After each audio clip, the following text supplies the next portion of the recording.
There, now we see it, Dr. Longoria. Perfect. All right. So Now thank it's you once. showing? Yes, we could see it. We could see the PowerPoint. Okay, Um, great. it is 9 o'clock. Thank you to everyone for logging on. Once again, my name is Melissa Ramirez. I am the Director for Guidance and Counseling with UISD. We have the privilege this morning to have an amazing presenter, Dr. Denise Longoria from UTRGV Health Center. We have an MOU, a Memorandum of Understanding with UTRGV, so this is a great partnership. They do help us with monthly sessions, and this will be our last session for the school year. And our topic today is relationship building. So Dr. Longoria, thank you for your time. I'm going to go ahead and hand over the floor to you. If you'd like to just introduce yourself, where you're at, and Sure. once again. Thank you. Thank you so much, Ms. Ramirez, and thank you so much for the opportunity to be here again. My name is Dr. Denise Longoria. I am a social worker. I am an associate professor with the University of Texas School of Social Work, and so we are located here in Laredo at the UT Education and Research Center, which for those of you that don't know, is right there on the corner of Bustamante and Bartlett. It's where the big clock tower is. And so we are there. We have the School of Social Work there. And it is my pleasure to be presenting to you this morning. I'm going to be talking about relationship boundaries, and I am not the most adept at technology. So if for whatever reason it's not working, please let me know, because sometimes it doesn't switch and then I don't even know that it's not doing that. Yes, thank you. So I want to start off by just talking about what are boundaries, and I'm going to give you all a few moments. And is that showing on the screen? Yes? Yes, yes, it Okay, is. great. All right. So if everybody could just type their responses in the chat. Except of course now I can't see the chat, but let me That's see. okay. That's You okay. can you can tell me? I can help you, Darnay. Are you still on? Are you going to be on? I'm not sure if Darnay's Yes, on. yes, I'm still here. Okay, just in case I don't catch some, but what are I, boundaries? If you could type your responses in the chat, and Yes, Darnay please. or I will start. mhm. Oh, now I see the chat. Okay. It's showing it to me now. So limits, yes. Mhm. What else? Rules.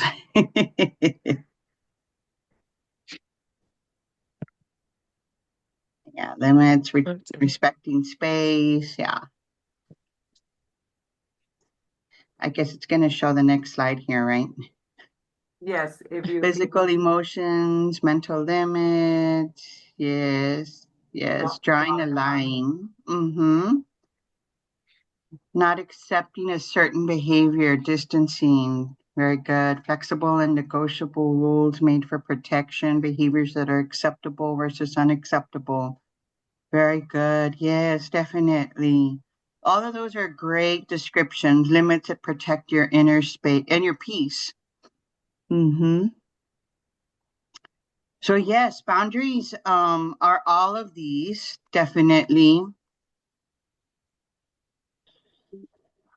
And they are limits that we set, and we can think about them in different ways, right? We can think about the physical ones, we can think about um mental and emotional boundaries. Those are usually the ones that we have to worry about for our own selves when we're thinking about what our limits and what our boundaries are.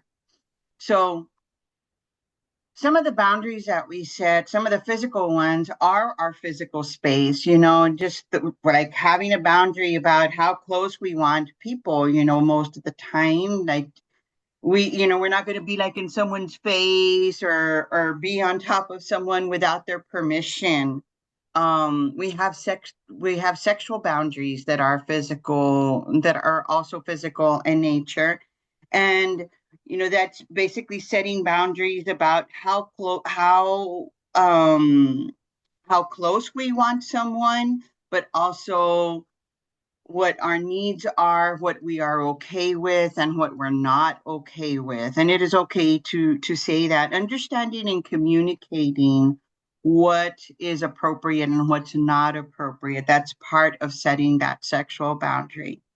Material boundaries have to do more so with possessions. For example, if we lend something to someone, generally the expectation is that we're going to get it back. If we give something to someone, well, then obviously not. So then it's a different boundary. We don't expect it back. So we may say to the person, don't worry about it, like just keep it, it's yours, and you don't have to worry about returning it. But if we're lending someone something to someone, then the general expectation is that it's going to be returned. And so that's, if I'm the one borrowing, I'm respecting someone's boundary by returning that to them and not just thinking like, okay, this is now mine because they lent it to me.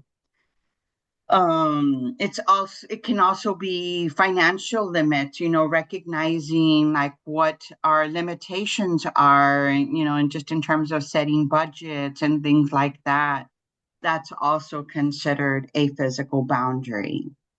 Then we have our non-physical boundaries, which include the emotional, that's more about our feelings, and allowing, protecting our feelings and our emotional space, and being able to share that and having it respected, about what our feelings are. We also have our mental boundaries, which are more so about our thoughts, our opinions, the being able to share how, what our thoughts are, what our opinions are about things without being criticized, without being certainly not attacked, or being called names or anything like that, but being able to just express what they are. And then finally, our time is part of our non-physical boundaries. Being respectful of time. Right now when we were getting started, Ms. Amita said we will start at 9 o'clock. And she even said, we want to be respectful of your time. That's setting a boundary. When people are late, it's like they're not respecting our non-physical boundaries. I mean, things happen, of course, and so sometimes people run late a little bit, but when it's a continuous thing and it's always always late, then there's an indicator there that the person is not respecting our boundaries. It's like, your time doesn't matter, only my time matters. That's the message that is being given. So when we set boundaries in either in the physical or the non-physical ways, we're letting people know what is acceptable and what is not acceptable to us. So that takes me to what's important about boundaries. What it without trying to look at the next slide, I want people to think about what are some important things about boundaries. Tell me what your thoughts are, and go ahead and put them in the chat.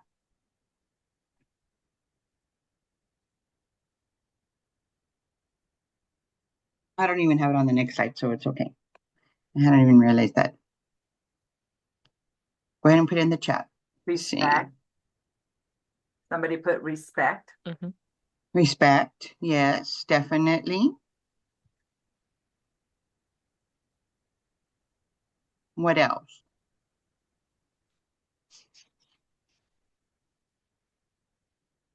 What else is important about boundaries? Consistency, not Consistency. overstepping. Yes, being consistent. Somebody else said it again. Patience. Okay. It lets people know you have an expectation. Yes. Setting limit. Expressing when and what will violate your boundary. Yes.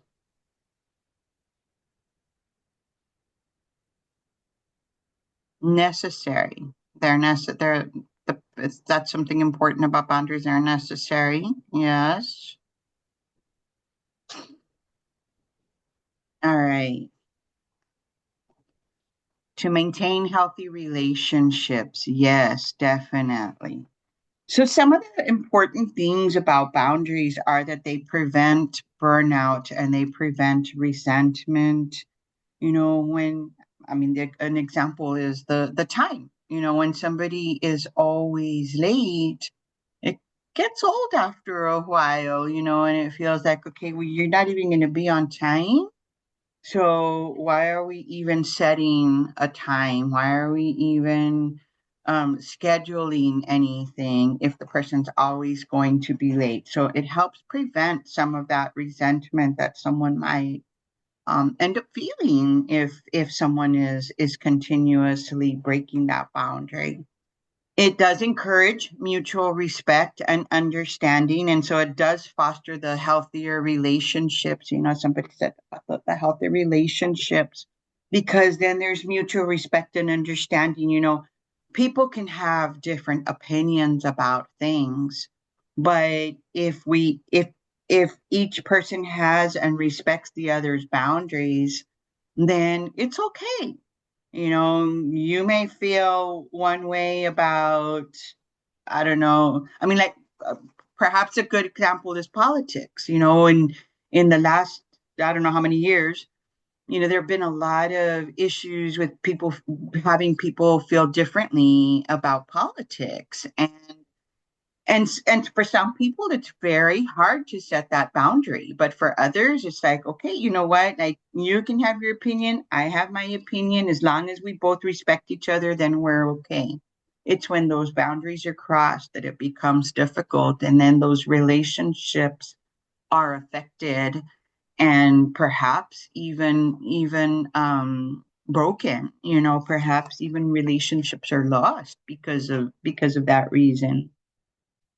Another thing that's important about boundaries is that it's going to improve communication.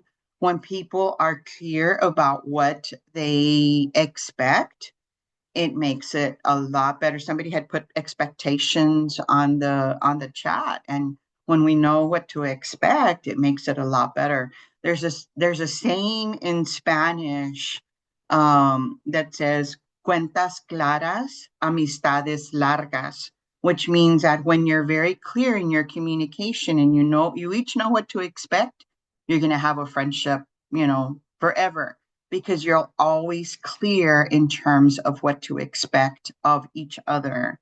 So the communication is better. Self respect and self care are a lot more feasible when boundaries are clear. Then it's a part of being respectful to yourself when we set those boundaries, and we don't allow people to disrespect us about our opinions or about our thoughts or about our feelings. You know, when someone's, oh, you shouldn't feel that way, or oh, you shouldn't think that way, or how can you think that way? You know, that's being disrespectful about our opinions or about our feelings, and so that is disrespecting our boundaries. So when we're able to say, hey, you know what, I'm being respectful of your boundaries and what your thoughts are, then I expect the same for mine, and then that's taking care of ourselves and our own opinions. So and overall, like I said, it does foster those healthy relationships. It's going to um, allow us and help us keep those relationships longer and healthier. So some of the different types of relationships that we have, of course, and that we set boundaries in, are partner, spouse, you know, spousal relationships, between parent and child, between siblings, with friends, with coworkers, with employer and employee. You know, and so some of the boundaries might be a little bit different depending on the type of relationship. With our spouse or our partner, you know, some examples of boundaries that people might have. And that's not to say that it's true for everyone. These are just examples.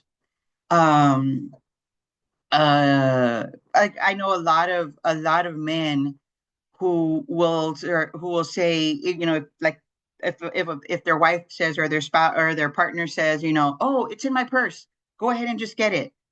I've known so many people who say, no, no, I can't go in there, I can't touch it. And that's just a boundary that they have, whether it's one that has been stated, like, don't touch my purse or my wallet or whatever, or vice versa, where the other partner is saying, just grab it from my wallet. And the other person says, no, no, I can't touch it. It may be something that they have verbalized, but sometimes it may not. It may just be something that they feel like that's like there's a boundary there. I can't cross that. I can't go there. Between parent and child, this one's a really important one. Um, I've worked. I've had a private practice, providing therapy for children, for families, for adults for many, many years. And one of the things that I see sometimes when with parents and children is the boundaries that parents and children have may not be clear all the time because it changes sometimes.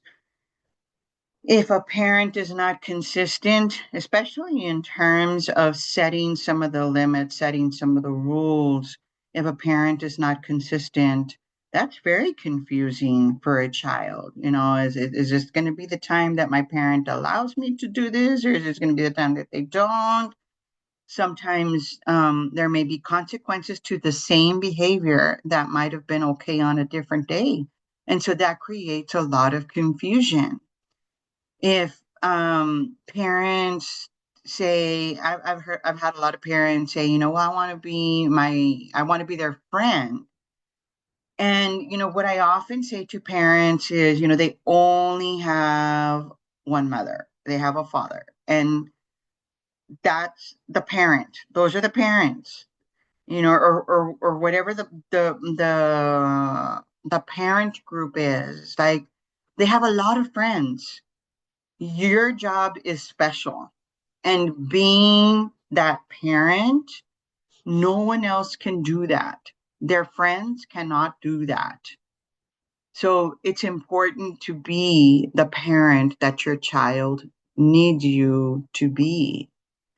And setting that boundary and recognizing that's my role when they become adults, and that can be a different story. But as children and as adolescents, it's important that parents be the parents and allow the children to be the children, not pulling children in to into adult decisions or adult issues, because that is gonna um in all likelihood it's going to be too difficult for them to manage, and it could create some issues for them because they're not ready to handle them, and then they don't know what to do with it, and that can create a lot of emotional distress for them. So setting that boundary between parent and child, very, very important. Between siblings, just understanding, that siblings are different. When parents, compare, why can't you be more like your brother? Why can't you be more like your sister? Or your brother doesn't do this, your sister doesn't do that. Those can be pretty stressful for kids, for children, for adolescents, when they feel like they're having to compete with their own siblings. So having some of those boundaries and recognizing this child is this way and this child is this way, and they all have their own personalities, and that's okay. Then that again fosters a much healthier relationship with friends, with coworkers. It's important to know what to expect, what's acceptable. If everybody stops for a moment to think about it, there are probably, and I'm gonna kind of place these together, friends and coworkers. If you stop for a moment to think about it, there are probably some friends and probably some coworkers that you can say, I would be able to talk to them about this, or I would be able to discuss such and such issue with this particular coworker, but I can't with this other one, or I can't with this other friend. And it's just because of the types of boundaries that we have with them. We have different degrees of comfort with them. And depending on what those are, it's going to create a different boundary.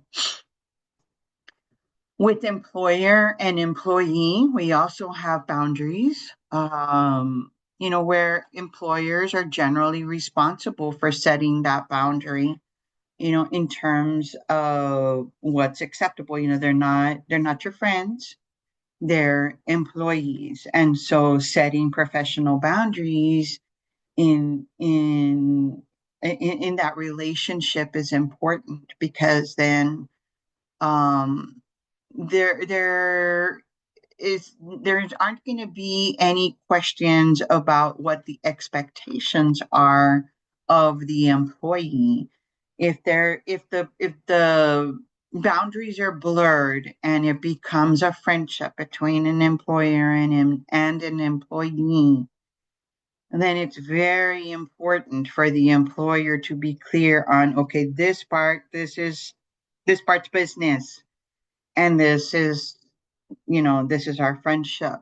But overall, it's probably always best not to go there, so that it's always clear in terms of what the expectations are.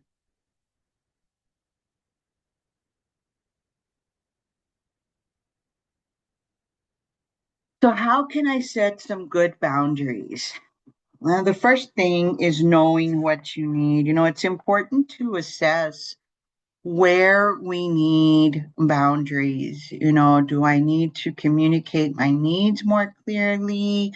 Do I need to let them know that it's an example? If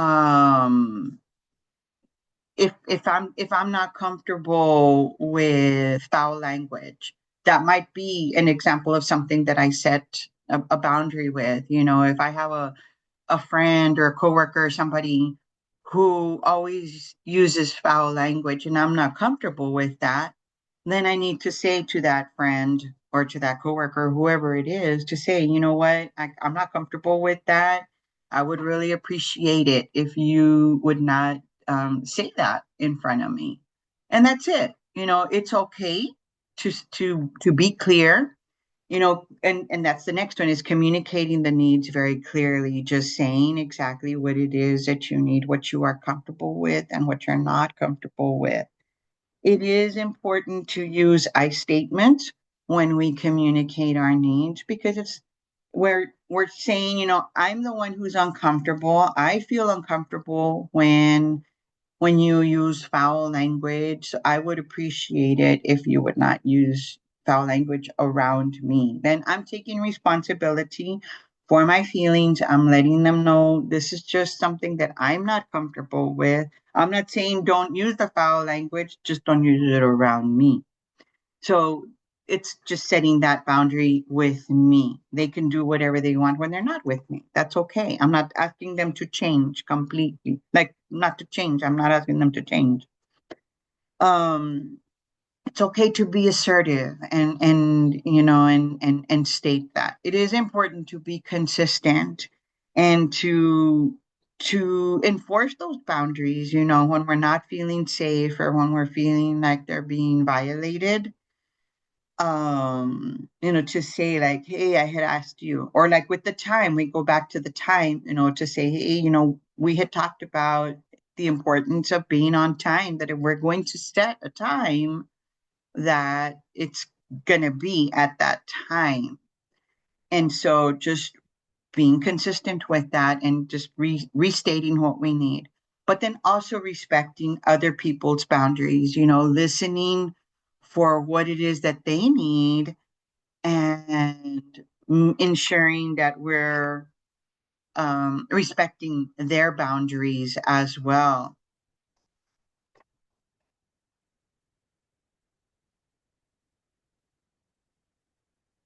So, what are some challenges with setting some boundaries? Probably the biggest one. Well, these are not, I don't know. I was going to say the biggest one, but no, these are probably all equally big. The first one is the fear of conflict or rejection. I think sometimes, we may be afraid, like, what are people going to say? Like, they might get mad at me. They're going to be upset. Like I said, I mean, I've worked like I've provided therapy to a variety of people over the years. And, one thing that comes to mind, or an example that comes to mind, is parents with adult children living at home.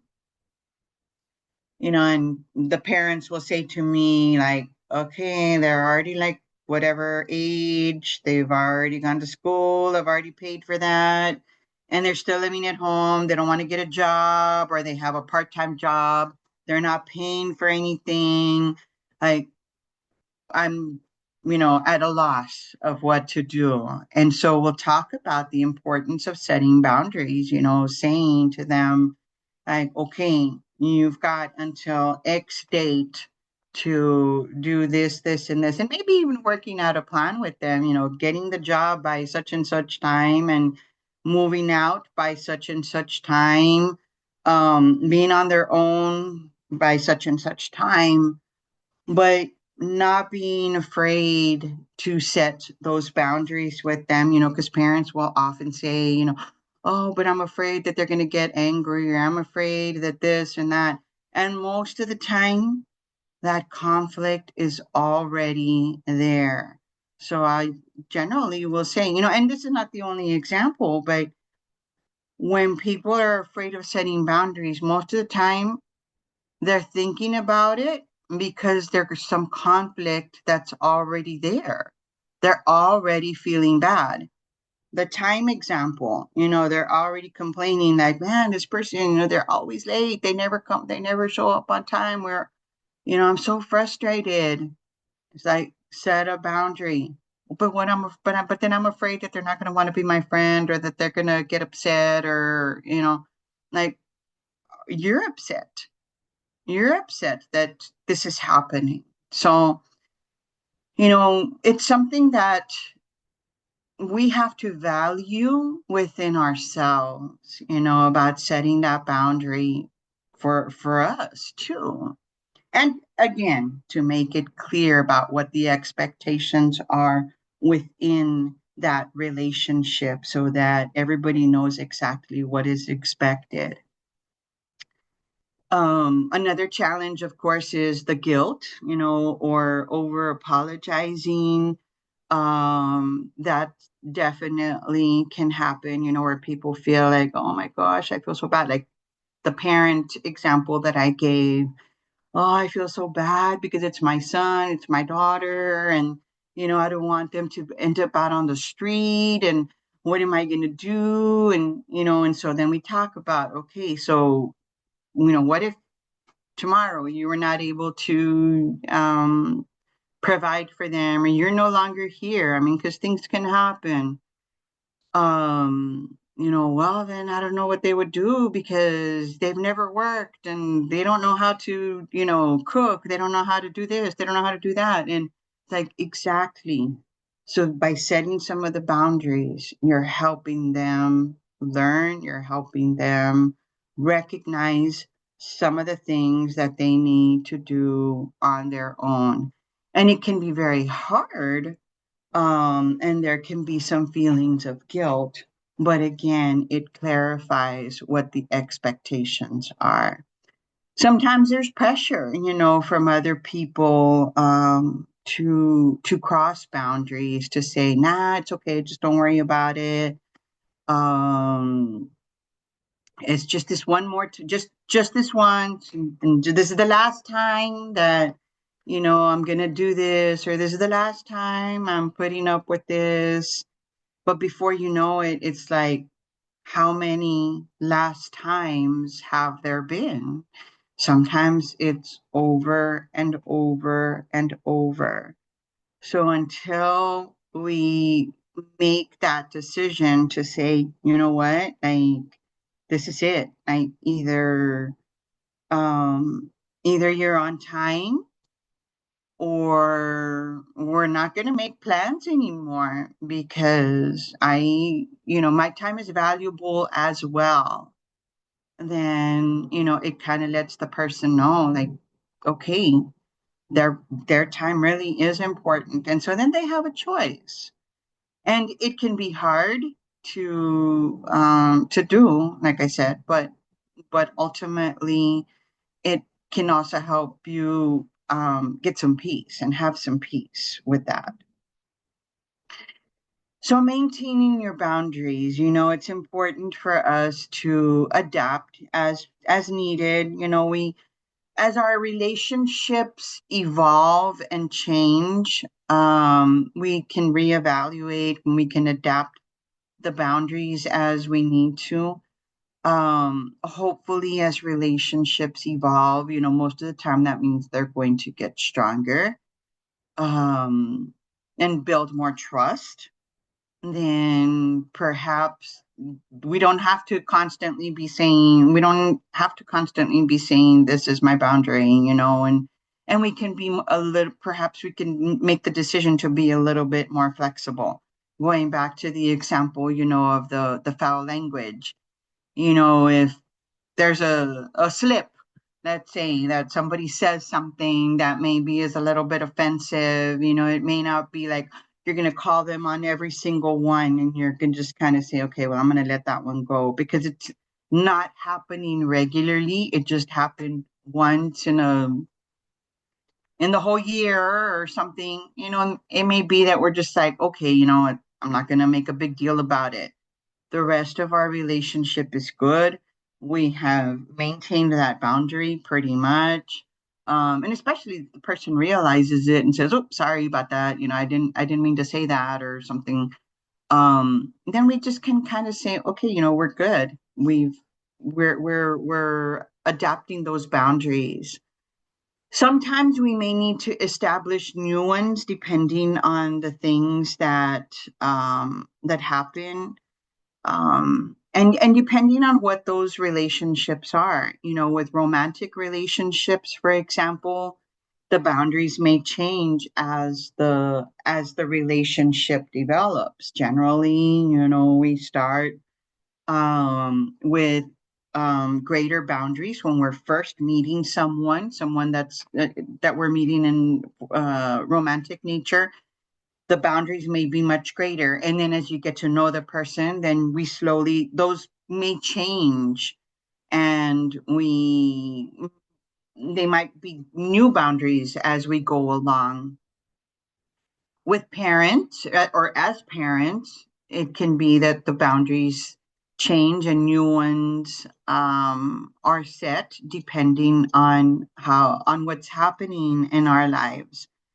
Typically, as parents of young children, we really have to set what the rules are, what the expectations are. That's when they're teenagers as well. They might be adjusted. For example, curfews. It might be a much earlier time when they're younger, and then as they get older, that curfew becomes a little bit later, because it's still a boundary. They're still at expectation, but it may change. And then when they get older, when they become adults, then there's obviously no new boundary. The new boundary may be, you can't just come in and out of my house whenever you want.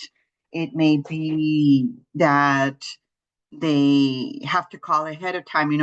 If your adult child is living in their own home, maybe now they need to call ahead of time to say, "Hey, are you there? Are you busy?" Parents have things to do as well, and that's okay. So some of those boundaries may change. In friendships and at work, depending on how relationships develop and things that happen, those things may change as well. And so we establish new boundaries as we need.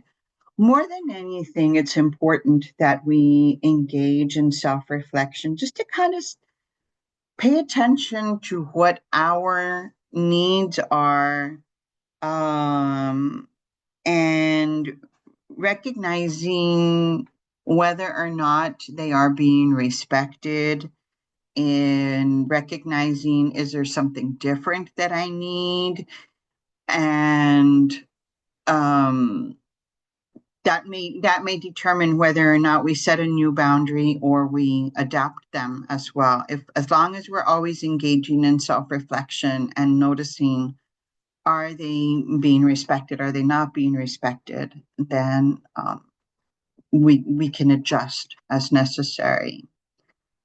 So maintaining boundaries, pretty much definitely an essential for maintaining good relationships. I noticed there were some things going on in the chat. I don't know if they were questions, but if there are any questions, we can definitely talk about them now. Or maybe there were comments, I don't know. It was just a parent that had mentioned, how do you get away with, how do you get over the guilt with, when with the Of student, the son or with daughter the child living at living at home. home? Yes, yes. Yeah, that's a good question. Probably by encouraging, it's going to be different for everyone. So I can't say like, this is the answer to it, right? Because it's going to be different for everyone. But I think a lot of it is going to be, still providing support in terms of emotional support and setting limits and being consistent in that, helping them recognize, what they are learning from that particular, what they are learning from being on their own, and the independence that I'm going to go ahead and stop sharing, and the independence that they are now establishing, and gaining from that. Because I think sometimes, and I've seen this a lot as well, where sometimes they think they're independent, but in reality, they're, maybe paying for their phone or paying for maybe their car or something like that, which is not independent at all. If anybody is only paying for a car or only paying for a phone, like that's not real life. So helping them see the independence that they're gaining, how they're doing that, what they're gaining from that, I think can be helpful. And again, supporting them emotionally. I don't know if anybody else has any thoughts about that, like what's helped, if anybody's, felt that guilt, and then kind of how they worked through it. I mean, people are feel free to share as well.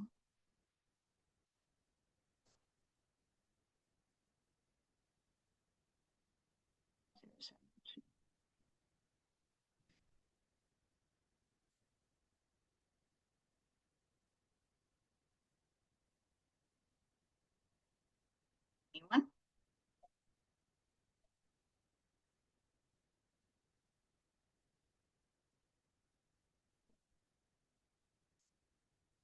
But I don't know that there is a short-free way of feeling guilt-free.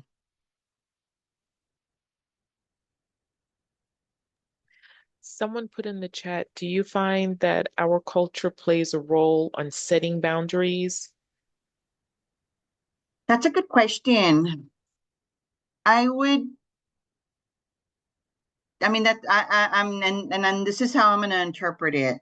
I'm not sure if there's a specific, like something specific that you're thinking, but in the way that I'm interpreting it, I would say yes, probably. I see that, in many different ways where maybe people feel like they cannot say, an example would be, maybe they feel like they cannot say something to the parent, like, like an adult saying that to a parent, like, hey, mom, like, I can't, um, see you today, visit you today, or whatever, if a parent is needing, an older parent is needing something, when you have your own family and then your parents are needing something, I do see that sometimes it can be difficult for people to set boundaries. It can definitely be a challenge. The thing is that it also can create some resentment. And so I think that's a big part of it too, is we also have to recognize and pay attention to, if this is creating more resentment, then I definitely have to set a boundary. I definitely have to set a boundary. If this is creating more resentment and it's making this relationship unhealthy, I definitely need to set a boundary. And that's what I often tell people. I say, we have choices, right? I mean, if we don't want to set a boundary with someone, that's okay. But then we have to learn how to live with the situation as is. And if we're willing to do that, then that's okay. I mean, we all have choices, right? Like living with the adult child at home. If you're going to be able to say, you know what, I don't feel comfortable having the or forcing them to move out. I don't feel comfortable telling them they need to get a job, telling them that this and that, and I'm just going to let it happen whenever it happens. That's okay. But then it's important that for our own peace, we be able to let that go and just say, you know what, it's going to happen whenever it happens. I'm not going to worry about it anymore. I'm not going to gripe about it anymore. I'm not, I'm just going to be okay with it, because otherwise that resentment grows. So whichever relationship it is, it's important that if we're making that decision not to do anything about it, then we need to make peace with it, if that makes sense. Yes. What would be the best, healthiest way to explain to a child about the importance of boundaries without coming across as bullying or excluding others?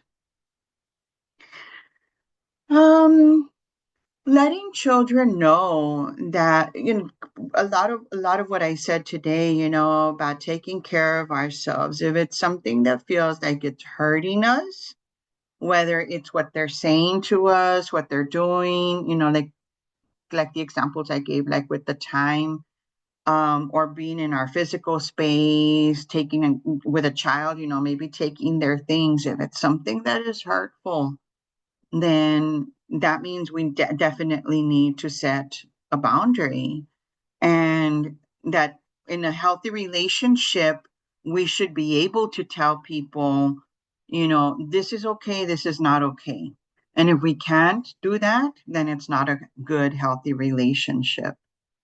That would probably be the easiest way.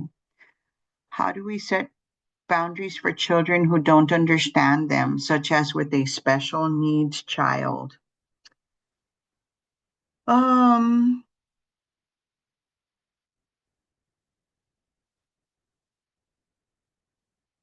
Children still, I mean, because even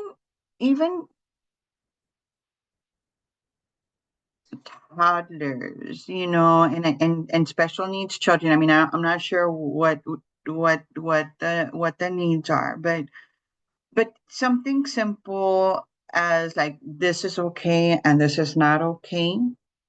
When we like, just two options, yes and no. This is okay and this is not okay. that's probably going to be the easiest way. They may not understand if depending on the age,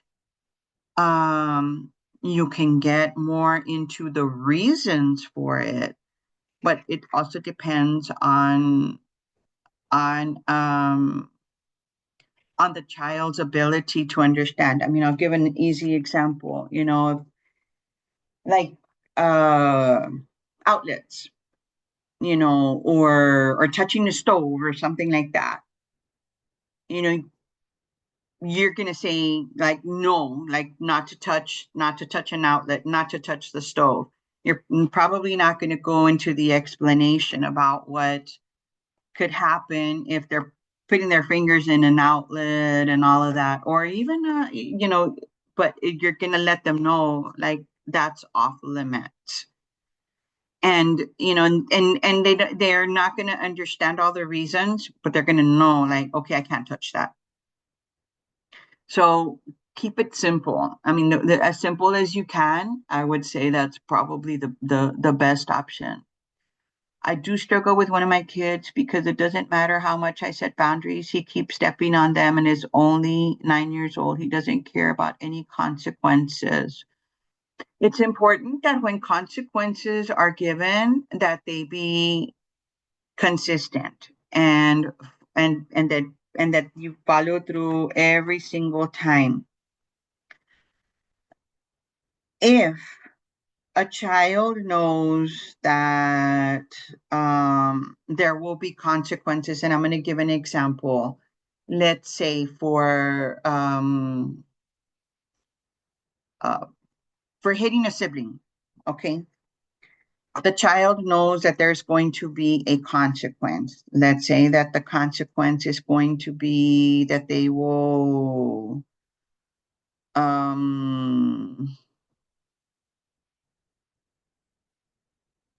be on timeout, or that they will be that they won't have any privileges, let's say for a week. Let's say the privileges for a week. It's important to make sure that they are not going to have those privileges for a week, regardless. If they have a soccer game coming up, if they have a friend's party to go to, if they have a family party to go to, if they have whatever, they cannot go. If a child is grounded, they are grounded. No exceptions. Because otherwise it's like, oh, we make an exception for this. Oh, well, it's because they had to go to this. Or like the phone. When parents tell me they threaten children with like, I'm going to take away your phone, I'm going to take away your electronics. But then, oh, but they need it because of this, or they need it because of that. Then that wasn't a real punishment because there was no follow. It's important that it be consistent. I mean, I had a parent tell me one time that they had told their child that they were not gonna have their birthday party. I said, it's gonna be important now that you follow through with that, because if you don't, then you're basically saying you can do whatever you want and you're still going to get away with it because I still need to have the party for you. So it's important that the consequences that are set always be something that can be followed through completely, regardless of what comes up. And again, like I said, even if it's something that's school related or family related, or it's their own thing, if they lost that privilege, they lost that privilege.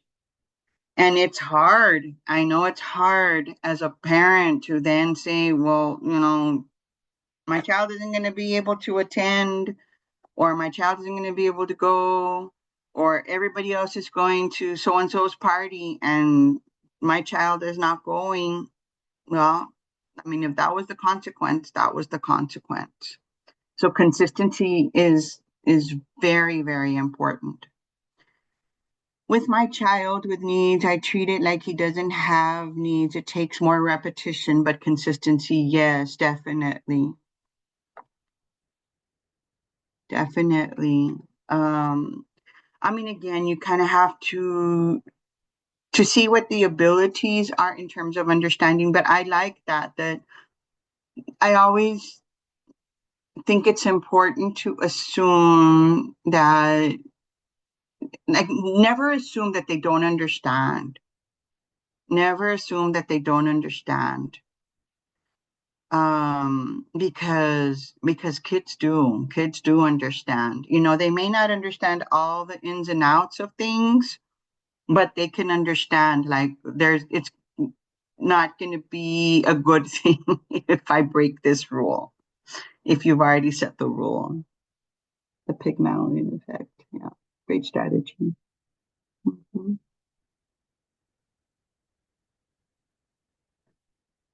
Other thoughts or comments, questions? No, we do not. There are not any more questions on the chat, Dr. Longoria, but we do Yeah, thank you. Thank you so much. absolutely. Thank you It so was much. my pleasure. Thank you all so much. Thank you so much for participating. And thank you. I appreciate having joined you. Thank you all. And I just wanted to make sure that we thank the parents as well and everyone that's on today. Once again, my name is Melissa Ramirez, Director of Guidance and Counseling. Dr. Longoria works locally here at UTRGV at the Health Center. Thank you, parents. Should you need anything, this is recorded. It'll be on our Guidance and Counseling webpage. It'll probably be there probably tomorrow. Okay. Thank you once again, Dr. Longoria, for your time and for your Thank knowledge. We you all. greatly Thank you so appreciate it. much.